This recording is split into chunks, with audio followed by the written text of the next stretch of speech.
এবার আমরা বরণ করে দিচ্ছি আমাদের জিআই টিচার সুমন স্যারকে এবং আমাদের ম্যাথ টিচার মানবরঞ্জন মন্ডল স্যারকে। আমরা বরণ করে নিলাম আমাদের প্রিয় ইতিহাস স্যার রাজীব চক্রবর্তী মহাশয়কে। এবার আমরা বরণ করে নেব আমাদের ইকোনমিক্সের সঙ্গে থেকে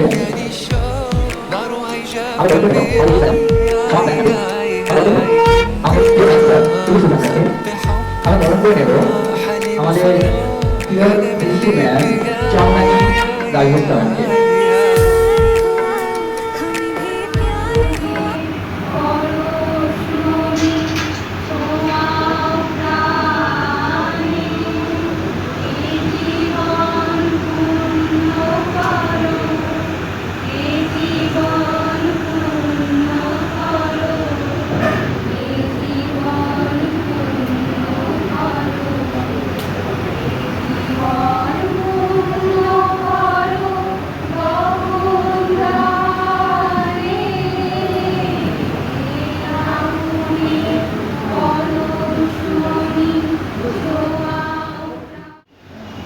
কিন্তু আমি তোমাদের অল্প কিছু কথা বলতে চাই জীবনের বাস্তবতা নিয়ে।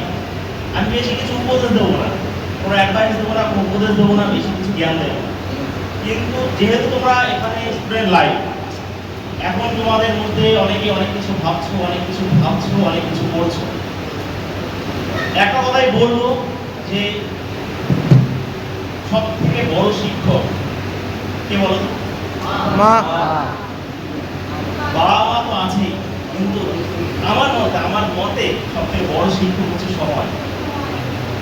জানি না তোমরা আমার সাথে এগ্রি করবে কি না, কিন্তু সময় হচ্ছে সব থেকে বড় শিক্ষক। যে শিক্ষক তোমাকে এমন কিছু শিখিয়ে দিবে জীবনে, যেটা তুমি জীবনে ভুলবে না। আমি তোমাকে একটা অঙ্ক শেখাতে পারি, একটা রিজনিং শেখাতে পারি, তুমি দুদিন পরে ভুলে যাবে। কিন্তু সময় হচ্ছে এমন একজন শিক্ষক, কোনোদিনও পড়া সম্ভব হয় না। তো সেটাই বলবো, সময়কে সময়ের দ্বারা বশ হয়েও না, সময়কে বশ মানো। কি বললাম?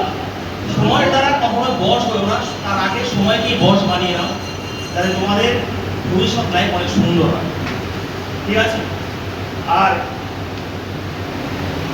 শুরুতেই বলা উচিত ছিল, দেখো আমি সত্যি কথা বলি, আমি আমার একটু লাইফ স্টোরি শেয়ার করি। যখন কলেজে পড়তাম তখন আমার শিক্ষা এই যে টিউশনি পড়ানো থেকে শুরু করে আজকে এই পর্যন্ত আমার একটাই উদ্দেশ্য ছিল যে আমি যে শেখাচ্ছি তার মাধ্যমে যেন আমি কিছু শিখতে পারি। আমি ছোটবেলা থেকে চেষ্টা করছি যে সমস্ত সাবজেক্টগুলো আমাকে ভীষণভাবে যন্ত্রণা দিয়েছে, সেই সমস্ত সাবজেক্টগুলোকে আমি আমার আয়ত্তে নিয়ে আসি। আর সত্যি কথা বলতে আজকে অনেকটাই বেড়ে গেছি সেই সমস্ত সাবজেক্টগুলোকে নিজের বশ বানাবো। আর আমি তোমাদের এটাই বলবো, ভয় পেও না কোনো সাবজেক্টে ভয় পেও না। একবার সেই সাবজেক্টের পেছনে ভিতরে একবার ঢুকে দেয়। তোমরা বেশিরভাগ আমাদের এই কম্পিটিভ ফিল্ডে সব থেকে বেশি ভয়ের কারণ হচ্ছে ম্যাথ আর আমাদের ইংলিশ, আমাদের ইংলিশ সাবজেক্ট। ঠিক আছে?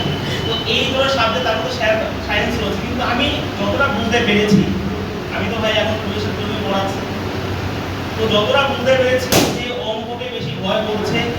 আর যেটা আমাকে সবাই শেয়ার করে যে ইংরাজি বা ইংলিশ, তাই তো নাকি? তো দেখো, আমি আপ্রাণ চেষ্টা করছি, আজকেও আমি সকালবেলা 200 বার অঙ্ক করে এসেছি। তোমরা কতগুলো অঙ্ক করেছো? 20টা। শেখার শেষ নেই, শেখার শেষ নেই। ঠিক আছে? তো শেখার শেষ নেই। তুমি যদি ভাবো যে আমি সব পেরে গেছি, তাহলে এটা ভুল। কনফিডেন্স ভালো, কিন্তু ওভার কনফিডেন্স ভালো না, কখনোই না। ঠিক আছে? যেটা বলতে গেছিলাম, যে সাবজেক্টটা কঠিন সেই সাবজেক্টের ভিতরে ঢুকে দেয়, তার থেকে বেশি ভালো কিছু নেই। অনেকেই ভাই আমাকে দেখে মনে হয় স্যার মনোরঞ্জন খুব রাগী, কিন্তু একবার আমাকে বুঝে দেয়। ঠিক আছে? অতটা রাগী না। তো যেটাই বলতে গেছি, বেশি আমি সময় নেব না, কারণ আমার জানি এরপর অনেক প্রোগ্রাম আছে, তোমাদের স্যাররা রয়েছে। তো আমি আবারও বলবো, নিজেকে সেই কথাই বলি আবার, যে পড়াশোনা হচ্ছে এমন একটা হাতিয়ার, পড়াশোনা হচ্ছে এমন একটা অস্ত্র, যে অস্ত্রের সাহায্যে তোমার জীবনের দুঃখ তোমার জীবনের কষ্ট, তোমার জীবনের ব্যথা, এই সমাজের দেওয়া বিভিন্ন অপমানকে তুমি সেটাকে সম্মানে পরিণত করতে পারবে, এবং সেটা একমাত্র পড়াশোনাই পারবে। ঠিক আছে? আর পড়াশোনায় নয়, এখন পড়াশোনার পাশাপাশি শুধুমাত্র পুঁথিগত বিদ্যা থাকলে হয় না, যেটা বললাম একটু আগে অনলাইনে। তোমার বাস্তব বিদ্যা প্রয়োজন, ভালো মানুষ হওয়ার প্রয়োজন। যেটা বারবার করি, ভালো মানুষ আগে হও। কারণ তুমি ধরো পড়াশোনা করে ভাই চাকরি পেয়ে গেলে, কারণ এখনকার যা পুঁথিগত বিদ্যা তোমার চাকরি দিয়ে দেবে, কিন্তু চাকরি পাওয়ার পরে তুমি কি সুখে থাকবে, তুমি কি ভালো থাকতে পারবে? তার জন্য প্রয়োজন বাস্তব জ্ঞান, বাস্তব বিদ্যা। কারণ ধরো চাকরি দিলে, বিয়ে করে, তারপর অশান্তি। কারণ পুঁথিগত বিদ্যায় সেগুলো লেখা নাই যে বউর সাথে কিভাবে ঝামেলা মেটাবো বা স্বামীর সাথে কিভাবে ঝামেলা মেটাবো। এটা তোমার বাস্তব জ্ঞান, সেটা তোমার পারিপার্শ্বিক দিক থেকে নিতে হবে। ঠিক আছে? আমি বেশি কিছু বলছি না, অনেক শেয়ার বলছি, অনেক কিছু বলবেন। সবাই ভালো করে পড়াশোনা করো, খুব ভালোবেসে পড়াশোনা করো, দেখো সমস্ত কিছু সহজ হতে হবে। ঠিক আছে? আমি আর কিছু বলছি না। তো যাই হোক, আজকে ক্লাসে তো যা বলার বলি, বেশি উপদেশ, বেশি বার্তা তোমাদের বেশি কিছু দেবো না। জাস্ট একটাই কথা বলবো যে পড়াশোনা করতে হবে। ঠিক আছে? কারণ পড়াশোনা এই জন্যই করতে হবে, এই পড়াশোনাটা অন্য কারোর জন্য না, এই পড়াশোনাটা হচ্ছে তোমার জন্য, তোমার জীবন ভালো করার জন্য। ঠিক আছে? জানি অনেকের অনেক সমস্যা আছে, অনেক প্রবলেম আছে, জীবনে প্রবলেম থাকবে, কিচ্ছু করার নেই, থাকুক না, এটা ঘরের মনে থাকুক প্রবলেমগুলো, সেই প্রবলেমগুলোকে সাথে রেখে তোমাকে এগিয়ে যেতে হবে। কারণ এই সংগ্রাম, এই লড়াই তোমার জীবন ভালো করার জন্য, তোমার ফিউচার ভালো করার জন্য। অবশ্যই সেই দিনই তোমার জীবনটা সাকসেস হবে, যেদিন তুমি সাকসেস হয়ে তোমার বাবা মার মুখে একটা হাসি ফোটাতে পারবে, সেই দিন তোমার জীবনটা সাকসেস হয়ে যাবে। তো সেই জন্য এই সময়টা না খুব ইম্পর্টেন্ট সময়। কারণ আমি বারবার ক্লাসেও তোমাদের একটা কথা বলি কি, একটা সময় আসবে, আজকে 2024 সাল, এমন সময় আসবে হয়তো তুমি 2027-28-28-এ দাঁড়িয়ে আছো, তুমি নিজের কোনো বন্ধু বা বান্ধবীকে দেখছো যে ওর লাইফ স্টাবলিশড আছে, চাকরি পেয়ে গেছে, আর তোমার হয়তো সেই সময় অবধি চাকরি হয়নি। তখন তুমি ভাববে যে আমার কাছে যদি টাইম মেশিন থাকতো তো আমি নিজের জীবনকে আবার সেই 2024-এ নিয়ে যেতাম আর আবার সেই পড়াশোনা শুরু করতাম। তো সেই সময়টাই তো এখন দাঁড়িয়ে আছো, এই সময়টাকে তো কাজে লাগাতে হবে। কারণ একটাই জিনিস, তোমরা অনেকে বলো এই পারি না ওই পারি না, আমি তোমাদের হয়তো ক্লাসে ব্রেন করাইনি, তাই তো? হ্যাঁ, ব্রেনের ওয়েট হয় 1300 থেকে 1400 গ্রাম ছেলেদের, এবার মেয়েদের একটু কম হয়। এবার এটা ভাবার কোনো বিষয় নেই যে মেয়েদের ব্রেন কম, ওটা জাস্ট ফিজিক্যাল একটা কিসের জন্য একটু ওয়েটটা কম হয়, কিন্তু কাজ সবার সমান করে। মানুষ নিজের জীবনের মাত্র 1 থেকে 2%ই ব্রেনকে ইউটিলাইজ করে, 3% 4% করলে আইনস্টাইন, আর 7-8% করলে তো পাগল হয়ে যাবে। ঠিক আছে? তো সেজন্য ব্রেন সবার সমান আছে, শুধু ইউটিলাইজ করতে হবে আর থাকতে হবে। তোমাদের মধ্যে আমি একটা কমন জিনিস দেখি, স্যার ভাগ্যে যায় তো কি হবে? এই ভাগ্য জিনিসের উপর ছাড়তে হবে না, ভাগ্য তোমাকে নিজে তৈরি করতে হবে। সেজন্য একটা ফেমাস ডায়লগ আছে যে মেহনত কি আগে किस्मत की इतनी औकात नहीं, मेहनत की आगे किस्मत की इतनी औकात नहीं जो तुम्हारे मंजिल पूरे ना होने दे। हर कदम पर तुम्हारा नाम होगा, हर कामयाबी में तुझे सलाम मिलेगा, डट कर सामना करना है मेरे दोस्त, एक दिन वक्त भी तुम्हारा गुलाम होगा। ठीक है?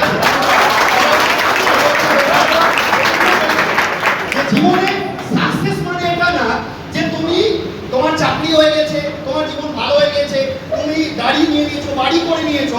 সাকসেস মানে হচ্ছে তুমি একটা আদর্শ জীবন, তোমার আদর্শ জীবন যে মানুষ কতটা তোমাকে মনে রাখতে পারে।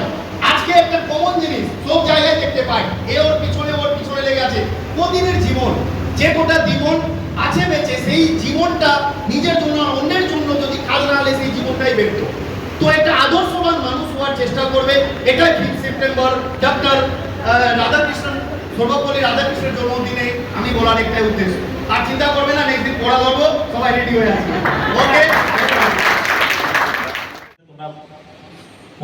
প্রতিটা ক্লাসেই আমি 1 ঘন্টা পড়লে 5 মিনিট তো মোটিভেশনই দিই। ঠিক আছে? তো আজকে বেশি কিছু বলবো না, আজকে একটা স্পেশাল দিন। যে সমস্ত ছাত্রছাত্রীরা চলে গেছে তাদেরকেও আজকের দিনে অনেক মিস করছি।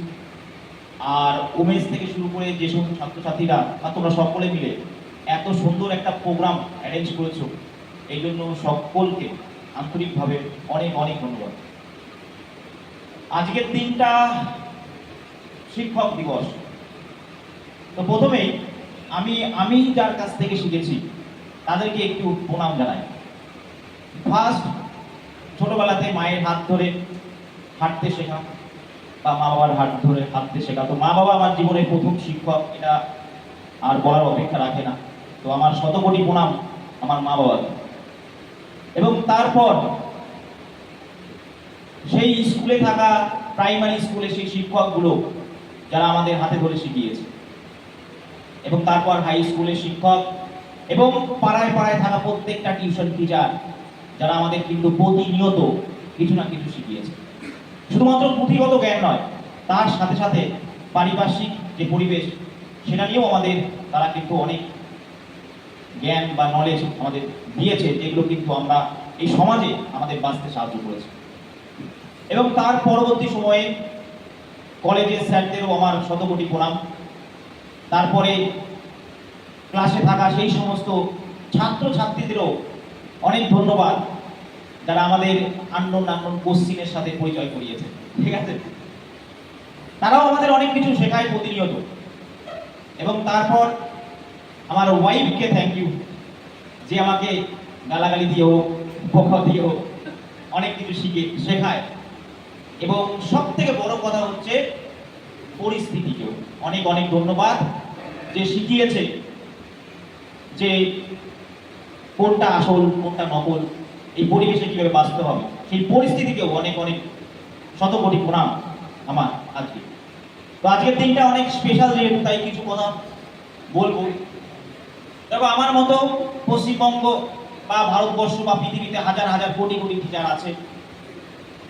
সেই শিক্ষকরা হয়তো একদিন মরে যাবে বা সেই শিক্ষকরা একদিন হয়তো হারিয়ে যাবে, কিন্তু তারা যে নলেজটা, যে জ্ঞানটা ছাত্রছাত্রীদের মধ্যে দিয়ে যাবে বা দিয়ে গেছে, সেইগুলো সেই পাহাড়ে বওয়া সেই বাতাসের মতো, যেগুলো কোনোদিনও বন্ধ হবে না। সেইগুলো সেই পাহাড়ি নদীর মতো, যেগুলো কিন্তু কলকল করে একদম বেগে চলতেই থাকবে। সেই নলেজটা আমার থেকে আমার ছাত্রছাত্রী, তার থেকে তাদের ছাত্রছাত্রী বা তাদের ছেলে মেয়ে, এইভাবে কিন্তু প্রজন্মের পর প্রজন্ম থেকে যাবে। তাই শিক্ষক হয়তো একদিন চলে যাবে বা তোমরা অনেকে হয়তো তোমাদের সাথে একদিন কানেকশন আমাদের থাকবে না, কিন্তু যে নলেজটা তোমরা আমাদের কাছ থেকে পেয়েছো সেটা সারা জীবন থেকে যাবে। আর এই নলেজটা আমি আশা রাখবো তোমরা পরবর্তী প্রজন্মকেও তোমরা দেওয়ার চেষ্টা করবে। পুঁথিগত জ্ঞানের মাধ্যমে আমরা তো হয়তো সমাজে বা ইকোনমিক্যালি স্টেবল হব, কিন্তু আসল শিক্ষা হচ্ছে সমাজে 10টা মানুষ যাতে আমাকে ভালো বলে, ঠিক আছে। আমি যখন মারা যাব আমার ঠোঁটের কোণে যেন একটা হাসি থাকে, বা আমাকে 10টা লোক যেন বলে যে না, আহারে একটা লোক মারা গেল, এই লোকটাকে একবার চল দেখে আসে। আমাকে ফেমাস হতে হবে না পুরো পৃথিবীর মধ্যে বা পুরো ভারতবর্ষের মধ্যে, যাতে যে এলাকায় আমি কাজ করব বা যে এলাকায় আমি থাকবো, যে সমাজে আমি বাঁচবো, সেই সমাজের মানুষরা যাতে আমাকে বলে যে না, একটা ভালো লোক ছিল। এইটাই আমি তোমাদের কাছ থেকে আশা রাখি। খুব বাস্তবতা দেখেছি জীবনে। আমি অ্যাকচুয়ালি সত্যি কথা বলতে কাজী নজরুল, সুকান্ত ভট্টাচার্যের ফ্যান, বাস্তববাদী কবি এরা। তো রিয়েলিটিটাকে খুব কাছ থেকে দেখেছি। তো তোমরাও এখানে অনেকে আছো যারা খুবই সাধারণ ঘর থেকে বিলং করো। তোমাদের একটাই কথা বলবো, আমাদের কাছে আর দ্বিতীয় কোনো অপশন নেই, ঠিক আছে। এই যে ইকোনমিক্সে তোমরা পড়েছো গরিবের দুষ্ট চক্র, বা যে সার্কেলে আমরা এখন আছি, যেখানে হাজার সমস্যা আছে মা বাবাকে নিয়ে, পরিবারকে নিয়ে, রিলেশনশিপ নিয়ে, এখান থেকে বের করতে পারে শুধুমাত্র তোমাকে এডুকেশন বা শিক্ষা। এটাই একমাত্র চাবি যেটা কিন্তু তোমাকে বের করতে পারবে, তাছাড়া কিন্তু আর কেউ পারবে না, কারো কোনো ক্ষমতাই নেই। একটা দিন আসবে যখন কিন্তু আর কিছু করার থাকবে না আমাদের হাতে। আমি এগুলো তোমাদের প্রতিনিয়ত ক্লাসে বলি। 30 বছরের পর থেকে তুমি চাইবে, কিন্তু রেসপন্সিবিলিটি তোমাকে এমন ভাবে চারিদিক থেকে আটকে রাখবে, তুমি নড়তেও পারবে না। তাই এই বয়সে যতদিন পর্যন্ত তোমার বাবা মা তোমাকে সাপোর্ট করছে, তোমাকে সমাজে বড় হওয়ার জন্য প্রস্তুত করছে, প্রস্তুত একবার হয়ে যাও, তারপর যা ইচ্ছা করবে। নাহলে কিন্তু সময়টা কিন্তু অনেক খারাপ হয়ে পড়েছে। এসি ঘরে বসে অনেকে অনেক রকম কথা বলবে, ঠিক আছে, কিন্তু তারা বাস্তবটা জানে না। আমি এখানে বসে বলতেই পারি কোনো ছাত্রকে, কেন তুই মাইনা দিলি না, মাত্র তো 1000 টাকা, 1000 টাকা কি হয়। বা আমরা যখন কোর্স লঞ্চ করি তখন তো বলি 500 টাকা মাত্র, কিন্তু অনেক ছেলে মেয়ে আছে যাদের বাবা মা 3 দিন কাজ করার পর 500 টাকা ইনকাম করে এবং সেই 500 টাকা নিয়ে 5 জন মেম্বার 6 জন মেম্বারকে চালায়। এমন এমন অনেক ছেলে মেয়ে আছে যারা 200 টাকার কোর্স হলেও স্যার 50 টাকা কম আছে, 50 টাকা পরে দিয়ে দেবো, এরকমও কথা বলে। তার মানে ভাবো শিশুটা কোথায় আছে। আজকে শুধুমাত্র এটাই না, তার সাথে সাথে তোমরা দেখতে পেয়েছো আজকে কলকাতা থেকে শুরু করে বিভিন্ন জায়গায় কত রকমের মানুষকে শোষণ করা হচ্ছে। যারা ক্ষমতাবান ব্যক্তি তারা কিন্তু প্রতিনিয়ত দুর্বল শ্রেণীকে শোষণ করে তারপরে কিন্তু উপরে ওঠে। তুমি আজকে যদি সমাজে প্রতিষ্ঠিত না হতে পারো তাহলে কিন্তু এই সমাজ তোমাকে দুমড়ে ফেলবে 2 মিনিটে।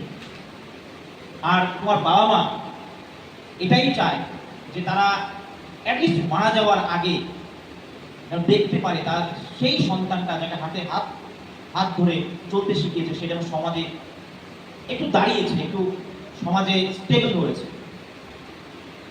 সেই মা বাবাগুলো কিন্তু তোমাদের টাকা পয়সা তোমাদের স্যালারি নিয়ে তারা চিন্তা করে না। তুমি যদি কোথাও কলকাতাতে চাকরি করো, সেখানে একটা আলিশান ফ্ল্যাটও কেনো না, তুমি দেখবে তোমার মা বাবা ওই ভিটে বাড়ি ছাড়া আসবে না, কোনোদিনও আসবে না। তাদের চিন্তা এইটা নেই যে তোমরা তোমাদের সালের থেকে তারা ভালো জীবনযাপন করে, তারা এটাই দেখতে চায় যে তুমি সমাজে অ্যাটলিস্ট তোমাকে কেউ দমাতে পারবে না, তাদের প্রিয় সন্তানটা ভালো থাকবে তাদের যাবার পর। তাই আমি আজকে আর বেশি কথা বলবো না, কারণ আমি প্রতিনিয়ত তোমাদের বলি একটু পড়াশোনাটা করো, ঠিক আছে? আমার পুরনো ছাত্রছাত্রী যারা আছে, যারা এই হোস্টেলে ছিলে, তাদেরকেও বলবো তোমাদের আমি কোনোদিনই ভুলবো না, ঠিক আছে? অবশ্যই তোমাদের আমরা টমাস গ্রুপ চ্যানেলের মাধ্যমে যতটা সাহায্য করার অবশ্যই করবো, তোমরা আমাদের সাথে কানেক্টেড থেকো। আর এখানে বর্তমানে যারা যারা আছে তাদেরকেও বলবো দিন রাত একদম মিশন মোডে কিন্তু পড়াশোনা করো, কারণ প্রচুর ছেলে মেয়ে আছে যারা কিন্তু পড়াশোনা করছে মিশন মোডে, ঠিক আছে? আমি আবার এই টপাস গ্রুপের সকল শিক্ষকরা যারা এখানে উপস্থিত নেই সকলকে আমি আজকের দিনের অনেক শুভেচ্ছা জানাচ্ছি। আমাদের ছাত্রছাত্রী পুরনো হোক, অনলাইনে হোক, বাই হোস্টেলে হোক, সকলকে অনেক শুভেচ্ছা জানাচ্ছি। এই হোস্টেল যারা পরিচালনা করে, যেমন আমাদের নরেশ দা, চিন্টু দা, এরা প্রতিনিয়ত তোমাদের খাবার দাবার থেকে শুরু করে সমস্ত কিছু পরিষেবা দেখে, তাদেরকেও আজকের দিনের অনেক শুভেচ্ছা। তো আর বেশি কিছু বলছি না, শুধু এইটুকুই বলবো, একদিন থাকি বা না থাকি আমার দেওয়ার নলেজগুলো থেকে যাবে। তুমি চাইলেও ভোলাতে পারবে না এই শিক্ষাগুলো যদি তুমি সত্যিই শিক্ষা নিয়ে থাকো। তোমার পরে তোমার প্রজন্ম, তারপরে প্রজন্ম এই শিক্ষার ভার বহন করে চলবে। থ্যাংক ইউ সকলকে। থ্যাংক ইউ আমাদের